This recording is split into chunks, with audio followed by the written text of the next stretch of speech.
رب اشرح لي صدري ويسر لي أمري واحلل عقدة من لساني يفقه قولي. الحمد لله رب العالمين والعاقبة للمتقين والصلاة والسلام على خير خلقه محمد وعلى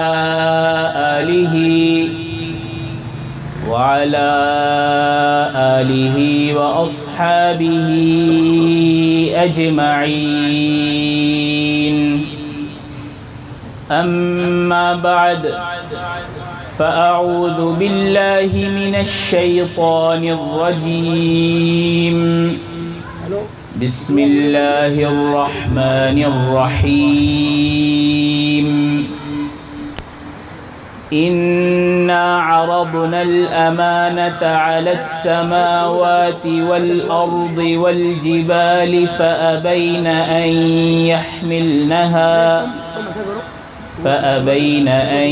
يحملنها وأشفقن منها وحملها الإنسان إنه كان ظلوما جهولا. صدق الله العظيم. وعن أبي هريرة رضي الله تعالى عنه قال قال رسول الله صلى الله عليه وسلم خيركم من تعلم القرآن وعلمه أو كما قال عليه الصلاة والسلام. وقال النبي صلى الله عليه وسلم الصوم والقرآن يشفعان للعبد يوم القيامة أو كما قال عليه الصلاة والسلام. صدق رسوله النبي الكريم ونحن على ذلك من الشاهدين والشاكرين والحمد لله رب العالمين. معزز حاضرین اور سامعین گرامی قدر، مرد و خواتین، بچے بزرگ، السلام علیکم ورحمۃ اللہ وبرکاتہ. رب ذوالجلال کا بے پناہ احسان و کرم ہے کہ اس نے ایک مرتبہ پھر ہماری زندگی میں عظیم الشان برکتوں، رحمتوں اور مغفرتوں والا مہینہ ماہ رمضان ہمیں عطا فرمایا، اور اس کے دنوں میں روزہ رکھنے کی توفیق عطا فرمائی،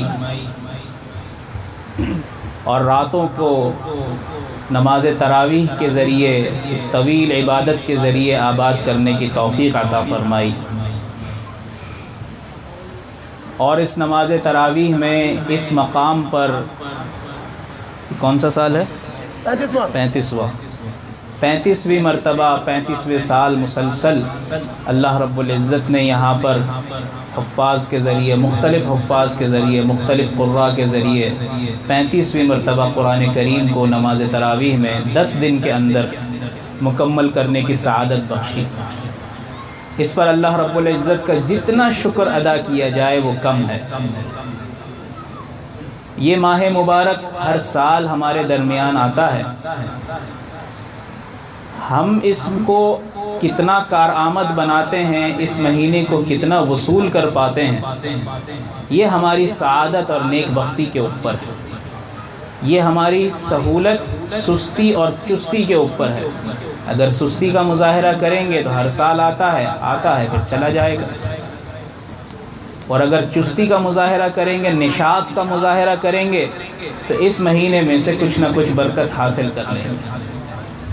چنانچہ کامیاب انسان، کامیاب بندہ مومن وہی آدمی ہے، وہی شخص ہے کہ جو اس دنیا میں آیا اور اس دنیا میں آ کر اس نے اللہ رب العزت کی مرضی کو پہچان لیا، اور اللہ کی مرضی کے مطابق اس نے صرف رمضان کو ہی نہیں بلکہ جو سال کے دوسرے 11 مہینے ہیں ان مہینوں کو بھی اس نے کارآمد بنایا، اور ان مہینوں میں بھی وہ اللہ کے یہاں عبادت کر کے اللہ کے یہاں مقبول ہوا.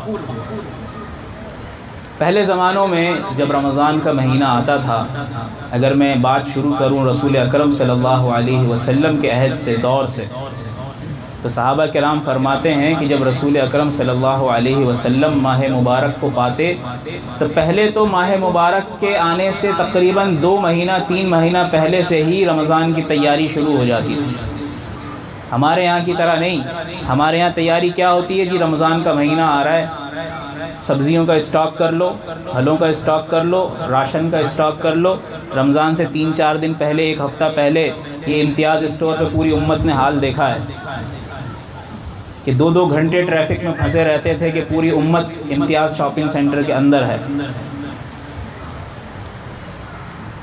مگر رسول اکرم صلی اللہ علیہ وسلم کا طریقہ کیا تھا کہ 2 مہینہ پہلے سے رجب کا چاند نظر آیا اور دعا کرنا شروع کر دی، اللہم فی بارک لنا رجب و شعبان، کہ اللہ ہمارے لیے رجب اور شعبان کے مہینے میں برکت عطا فرمائیے، وبلغنا رمضان، اور ہمیں اسی خیر و خوبی اور برکت کے ساتھ رحمتوں والے مہینے رمضان تک پہنچائیے۔ ایک بزرگ فرماتے ہیں کہ ایک حدیث میں آتا ہے کہ رسول اکرم صلی اللہ علیہ وسلم نے فرمایا کہ رمضان اللہ کا مہینہ ہے، رمضان الشہر اللہ، رمضان اللہ کا مہینہ ہے، اور شعبان الشہری، اور شعبان میرا یعنی پیارے حبیب صلی اللہ علیہ وسلم کا مہینہ ہے، اور رمضان کا مہینہ یہ امت کا مہینہ ہے۔ اور اسی نسبت سے انہوں نے 3 وظائف بتائے اس 3 مہینوں کے حوالے سے۔ 2 مہینے تو ہم سے گزر گئے، 1 مہینہ اس کا بھی پہلا عشرہ آج بس اختتامی لمحات ہیں، چند ساعتیں ہی باقی ہیں رات کی۔ تو یہ تینوں وظائف میں بتا دیتا ہوں، اگر کوئی اللہ کا بندہ اگلے سال اس پر عمل کر لے اور رمضان کا جو وظیفہ ہے وہ باقی 20 دنوں میں اس کو مکمل کر لے، اللہ تعالیٰ اس کے قبول فرما لے۔ سبحان اللہ۔ رجب کے مہینے کا وظیفہ فرمایا کہ رجب کا مہینہ چونکہ اللہ کا مہینہ ہے تو رجب کے مہینے میں بندہ کوشش کرے کہ 70,000 مرتبہ کلمہ شریف پڑھ لے کسی طرح، لا الہ الا اللہ محمد الرسول اللہ، 70,000 مرتبہ 30 دن میں تقسیم کر لے، ہر نماز کے بعد چلتے پھرتے اٹھتے بیٹھتے ترتیب بنا کے مکمل کرے۔ اور شعبان کا مہینہ کس کا ہے؟ نبی پاک صلی اللہ علیہ وسلم کا مہینہ ہے۔ تو شعبان کے مہینے میں کیا کرے؟ شعبان کے مہینے میں نبی اکرم صلی اللہ علیہ وسلم پر 70,000 مرتبہ درود شریف پڑھے، اور جتنا افضل درود شریف پڑھے گا، جتنا بڑا درود شریف پڑھے گا، ہماری امت کیا ہے، اس کو سہولت چاہیے، اس کو شارٹ کٹ چاہیے، کم سے کم میں زیادہ ثواب مل جائے۔ زیادہ سے زیادہ میں کم ثواب کی بات کرو کہ اللہ تعالیٰ تمہاری نیت کو، تمہاری مشقت کو، تمہاری محنت کو دیکھ کر کل کو ہم اللہ کے دربار میں جائیں اور دامن پھیلا کے یہ کہہ تو سکے، اللہ میں کچھ کر تو نہیں سکا، بس دامن میں یہی کچھ مشقت اور محنت لے کر آیا ہوں، اللہ اسی کو قبول کر لے۔ تو 70,000 مرتبہ درود شریف پڑھ لیں۔ اور رمضان امت کا مہینہ ہے، مغفرت کا مہینہ ہے، تو رمضان کے مہینے میں 70,000 مرتبہ استغفار پڑھ لیں۔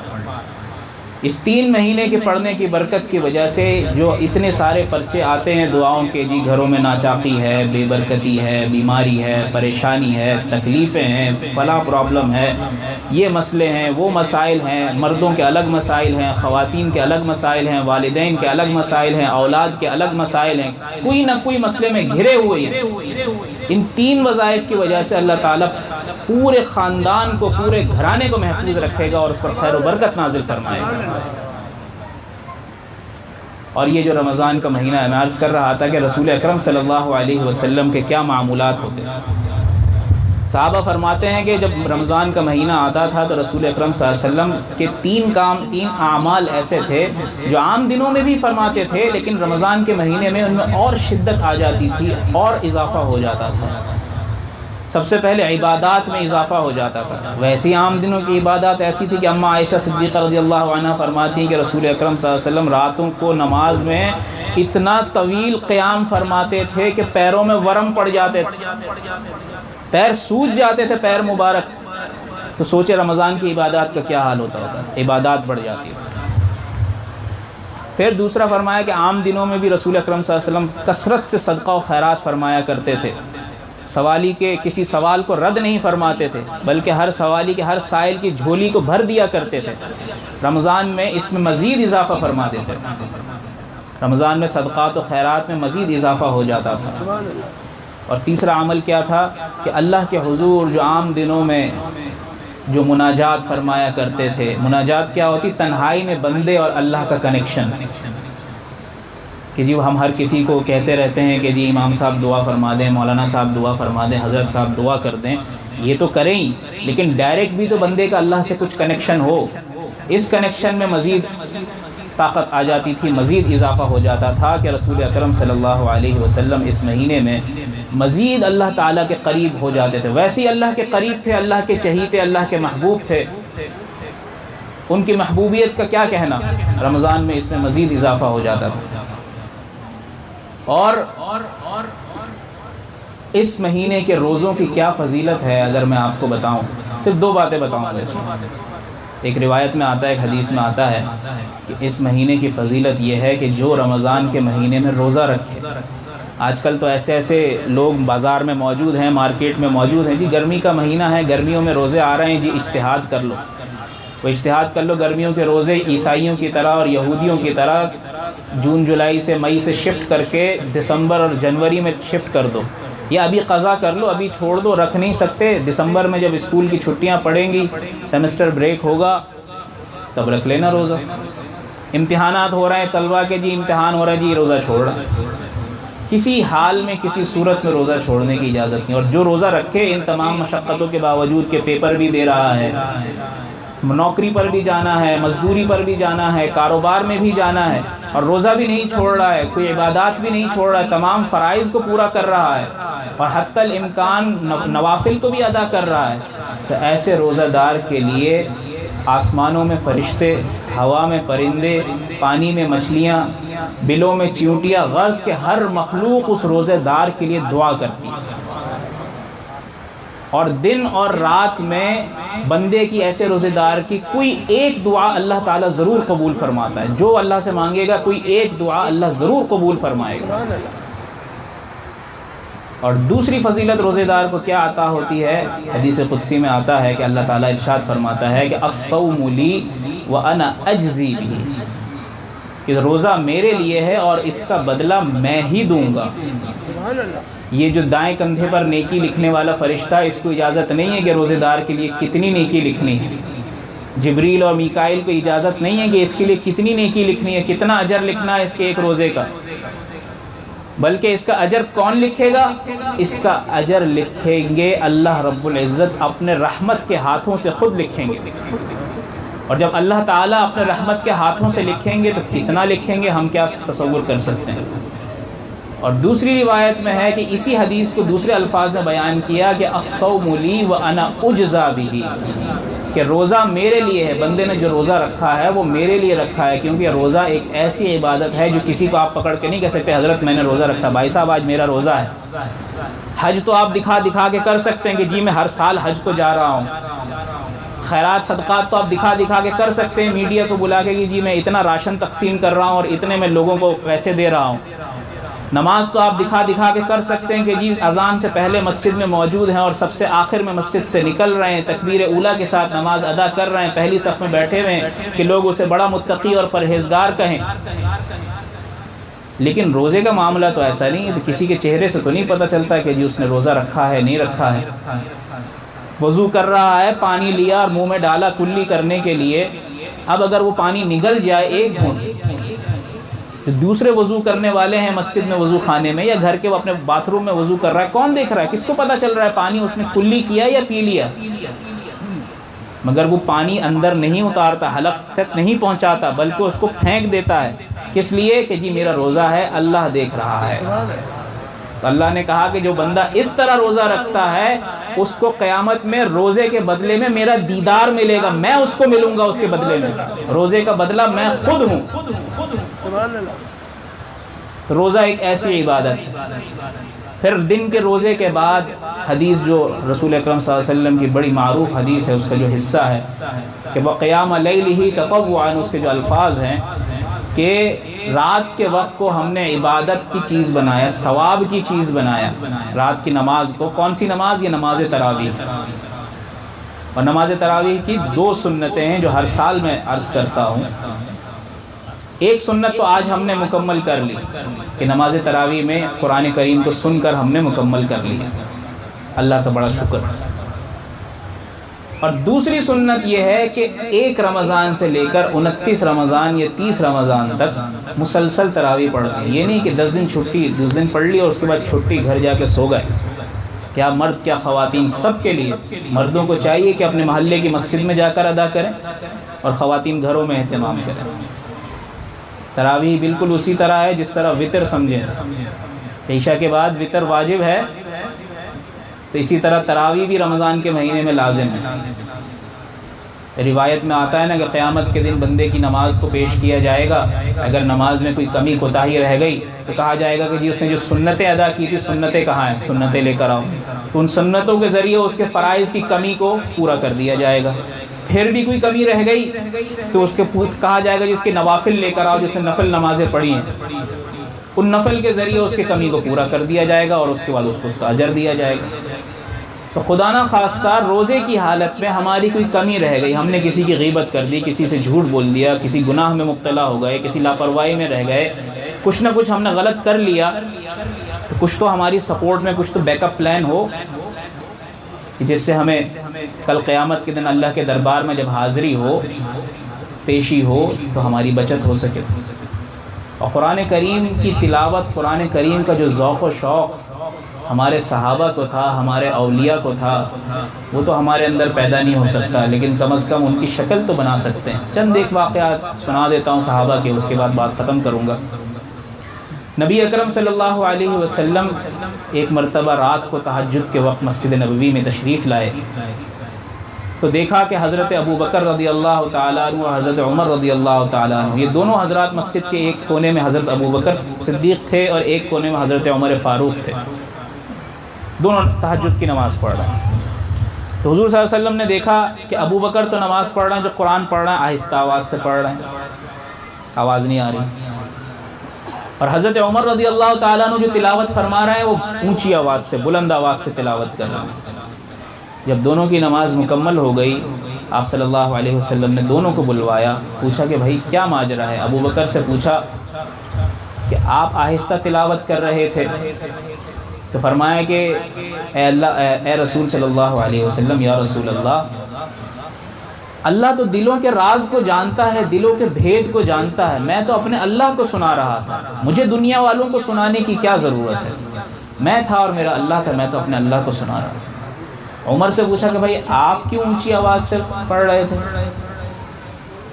تو کہنے لگے، جواب دیا کہ یا رسول اللہ، میں اس لیے اونچی آواز سے قرآن پڑھ رہا تھا تاکہ جو لوگ غافل سوئے ہوئے ہیں وہ بھی اٹھ جائیں اور نماز پڑھنے لگیں، اور ارد گرد جو شیاطین گھوم رہے ہیں کہ قرآن کی آواز سے شیطان بھاگتا ہے، قرآن کی آواز سے شیطان بھاگتا ہے، اور قرآن کون پڑھ رہا ہے، کس کی زبان سے ادا ہو رہا ہے؟ عمر کی زبان سے ادا ہو رہا ہے۔ حدیث میں آتا ہے کہ جس راستے سے عمر گزرتا ہے، شیطان اس راستے کو چھوڑ دیتا ہے۔ دونوں کا اپنا اپنا انداز۔ سیدہ کائنات حضرت فاطمہ الزہرا رضی اللہ تعالی عنہا ایک رات نماز تہجد میں کھڑی ہوئی، قرآن کی تلاوت شروع کی، ان کو ایسا مزہ آیا، ایسا مزہ آیا، قرات طویل کر دی، ایک ایک آیت کو وہ مزے لے لے کے پڑھتی رہیں۔ ابھی 2 رکعت مکمل کی تھی کہ مسجد سے مؤذن نے فجر کی اذان دے دی، بلال حبشی نے فجر کی اذان دے دی۔ اللہ سے کہنے لگی، اللہ ابھی تو میری صرف 2 رکعت ہوئی تھی، تو نے رات مکمل کر دی۔ اور ہمارے یہاں کیا ہوتا ہے، 10 دن ہم نے بھی پڑھائی ہے، ہمیں بھی پتہ ہے، نوٹ کیا ہے، جی کتنی رکعت ہو گئی؟ یار آج تو بہت لمبا کھینچ دیا یار، پیروں میں ورم آ گیا، آج تو بڑا ٹائم لے لیا، 5 منٹ اوپر ہو جاتے ہیں تو تیوریاں پڑ جاتی ہیں، ماتھے پہ بل پڑ جاتے ہیں۔ بالکل فکس ٹائم کہ جی اتنی دیر میں آپ نے پڑھانا ہے، 1 منٹ بھی اوپر ہوا تو پتہ نہیں کون سا حملہ ہو جائے گا، کون سی آپ کی ملیں ختم ہو جائیں گی، کون سے کاروبار میں نقصان ہو جائے گا۔ اور ایک ان کا ذوق و شوق تھا۔ ایک اور ذوق و شوق کا واقعہ بتاتا ہوں۔ ایک غزوہ پیش آیا، جہاد کا سفر پیش آیا، آپ صلی اللہ علیہ وسلم اور صحابہ گئے، جب وہاں سے جہاد کے بعد واپس آ رہے تھے تو راستے میں ایک جگہ رات کا وقت ہو گیا تو پڑاؤ ڈالا، تو سارے صحابہ آرام کے لیے تیار تھے۔ آپ صلی اللہ علیہ وسلم نے پوچھا کہ بھائی اب رات کو تو سب سو جائیں گے لیکن پہرا دینا ضروری ہے کہ کہیں دشمن حملہ نہ کر دے، تو کون پہرے داری کرے گا رات میں؟ تو دو صحابہ نے اپنے آپ کو پیش کیا کہ یا رسول اللہ ہم مسلمانوں کی حفاظت کریں گے، آپ کی حفاظت فرمائیں گے۔ آپ صلی اللہ علیہ وسلم نے کہا جی بہت اچھا، تو ان کو متعین فرما دیا کہ ایک پہاڑی، ایک ٹیلہ تھا، ایک ٹیلے کے اوپر متعین کر دیا کہ اس پہاڑی کے اوپر آپ دونوں پہرے داری کریں۔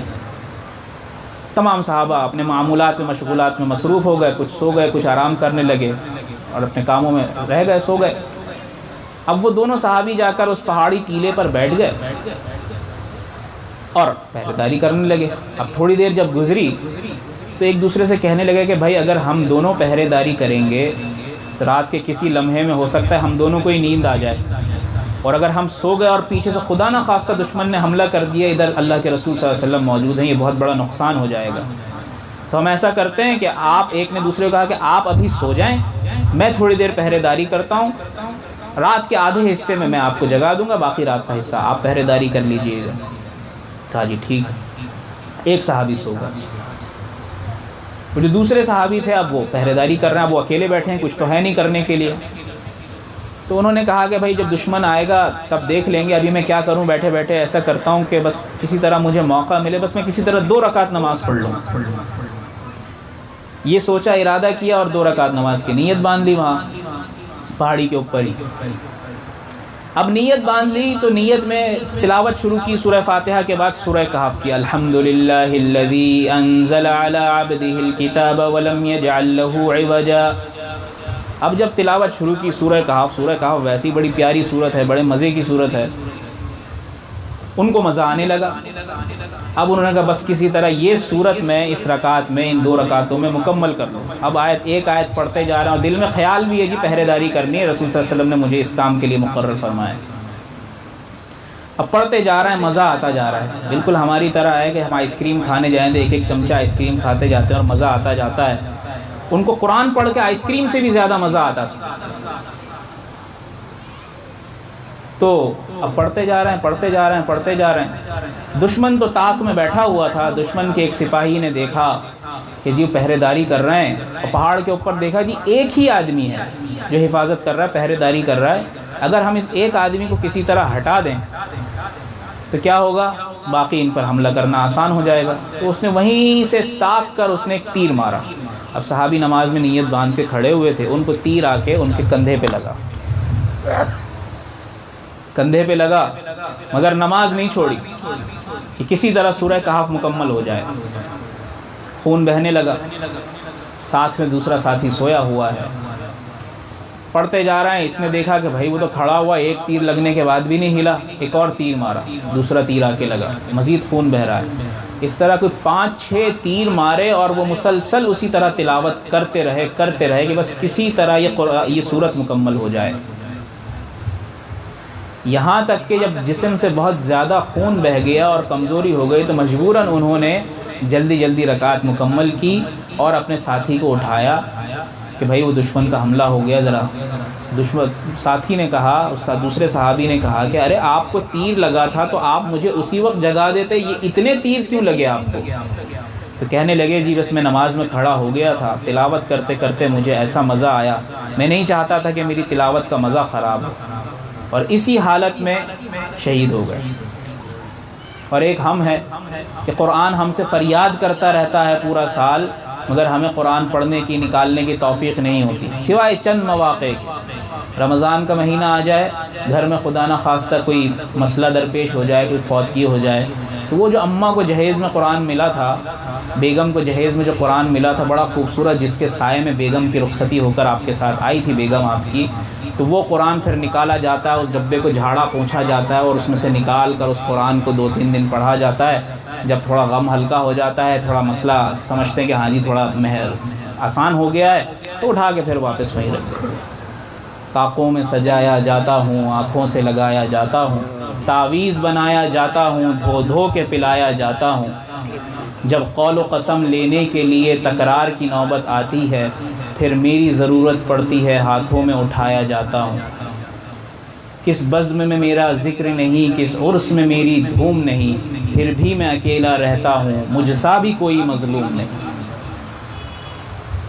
تو قرآن کریم کو ہم نے چھوڑ رکھا ہے۔ تو ضرورت اس بات کی ہے کہ اس رمضان کے مہینے میں ایک تو اپنے روزوں کا بھی اہتمام کرنا ہے، رمضان کی دیگر عبادات کا بھی اہتمام کرنا ہے، بقیہ 20 دن جو تراویح رہ گئی ہے اس کو ہر حال کسی حال میں نہیں چھوڑنا، اور قرآن کو پورے سال اپنے سینے سے لگا کر رکھنا ہے۔ اس کی پھر آپ ایسی ایسی برکتیں دیکھیں گے کہ آپ تصور نہیں کر سکتے۔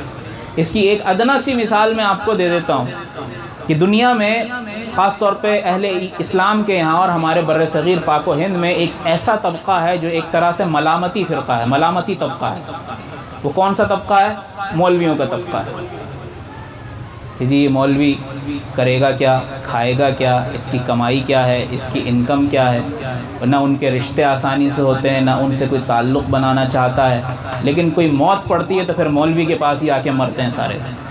تعویذ مولوی دے، نکاح مولوی پڑھائے، مسئلے مولوی حل کرے۔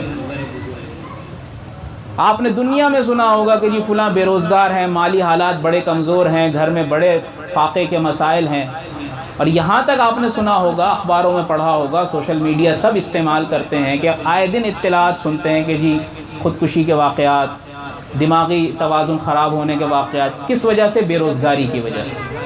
لیکن آپ نے کبھی کسی عالم کو، کسی حافظ کو، کسی قاری کے بارے میں آپ نے یہ نہیں سنا ہوگا کہ جو فاقہ کشی کی وجہ سے وہ اس دنیا سے چلا گیا، وہ بھوکا مر گیا، بھوک کے مارے اس نے بے روزگاری کی وجہ سے خودکشی کر لی، بلکہ یہی سوچا ہوگا کہ یہی دیکھا ہوگا کہ دیکھو بھائی اتنے بڑے پیٹ کے مالک ہیں، حلوہ کھاتے ہیں بھائی، میٹھا کھاتے ہیں بھائی، مفت کا کھاتے ہیں، اللہ کھلاتا ہے، آپ سے تھوڑی مانگ کے کھاتے ہیں، آپ سے چندہ تھوڑی مانگا ہے ہم نے، اللہ کھلاتا ہے اور اچھا کھلاتا ہے۔ امام مسلم رحمۃ اللہ علیہ، اتنے بڑے امام، اتنے بڑے محدث، ان کا انتقال کیسے ہوا؟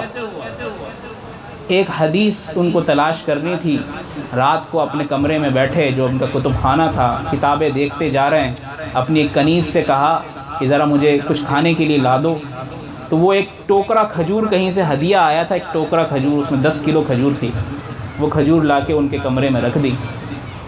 اب کتاب مطالعہ کرتے جا رہے ہیں، حدیث پڑھتے جا رہے ہیں، کبھی ایک کتاب نکال رہے ہیں، کبھی دوسری کتاب نکال رہے ہیں، اور کھجور کھاتے جا رہے ہیں۔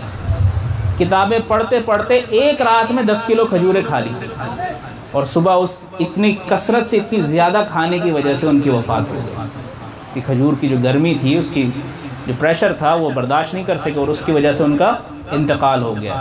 تو اللہ والوں کو، دین والوں کو، علماء کو، حفاظ کو، قراء کو اللہ کھلاتا ہے۔ کس وجہ سے کھلاتا ہے؟ دین سے قریب ہونے کی وجہ سے، قرآن سے محبت کرنے کی وجہ سے، قرآن کو اپنے سینے سے لگانے کی وجہ سے۔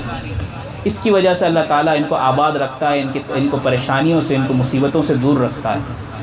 تو آج کی رات بڑی بابرکت رات ہے، عشرہ رحمت کی آخری رات ہے، اور قبولیت کا مقام ہے، قبولیت کا وقت ہے۔ قرآن کریم ہم نے سن کر مکمل کیا ہے، تمام اسباب یہاں موجود ہیں، اور اگر اس رات میں بھی ہم نے اللہ تعالیٰ سے کچھ وصول نہیں کیا، اس رمضان میں بھی ہم نے اللہ تعالیٰ سے کچھ وصول نہیں کیا، تو پھر تو یہ ہمارے لیے بدبختی کا سبب ہے۔